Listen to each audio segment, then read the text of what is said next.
Hi guys, Ashwin again here with a brief look at a really cool shoe from Carmina Shoemaker. This, my friends, is Carmina's single monk strap designed on the Rain Last with a leather sole from JR Rendenbach and toe plates. This is a model that you might be able to assemble in one of their group made to order or MTO offerings, and that's essentially what I did. So Carmina sources all of their leathers from the Horween tannery, probably the most famous tannery in the world for leathers, and certainly for Cordovan leathers, and most certainly the most famous US tannery. They're sort of the gold standard for shell Cordovan in terms of utilization across the world, although there are growing numbers of tanneries that feature shell Cordovan and are getting quite good at it. But this is a Burgundy hatch grade. So I have not worn this yet, so I can't tell you exactly how it's going to behave, but I imagine it will form some rolls. And I will say that it's easy to look at a leather like this on a website and get excited about what's possible with the design in terms of employing that leather on maybe your favorite style. I, for example, love Norwegian split-toe derbies, and Carmina certainly offers those as well as other options.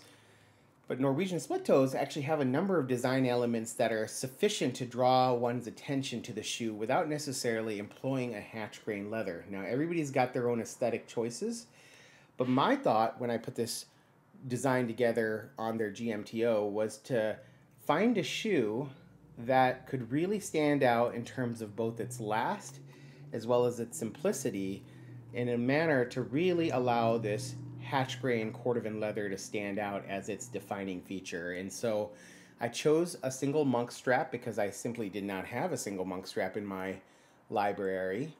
I like the clean design that Carmina employs, and I used their Rain Last. Their Rain Last typically comes with a block heel. You can see the detailing that's done with the fudge wheel on the heel, but this is a block heel. Just the lovely little detailings done. You can see the silver buckle, the double row of stitches that are done along the edge of the facing, the single row of stitches done on the monk strap, and this little slight detail here that allows everything to come together beautifully.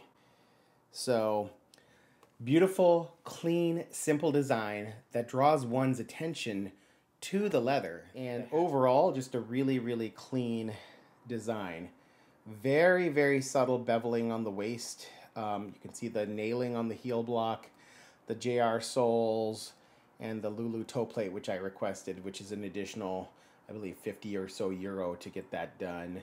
I tend to wear the tips of my soles a little bit, so I chose the toe plates to preserve that. Dark brown edge dressing to draw it all together. Really clean, simple design, one that's worth considering, and using a Horween hatch grain Cordovan leather, which makes this shoe unique. So Carmina is definitely a great brand that sits firmly in that mid-tier price point as far as classic menswear and men's shoes are concerned. I've been very happy with what they have to offer, and their build quality is really cleanly done. Hard to argue with that. So I think you will be happy with any offering you decide to select from Carmina. So I was not paid to say that. Just a beautiful shoe that's worth sharing and considering as you ponder your own shoe selections. There you are, folks. Have a good day, and I'll catch you next time.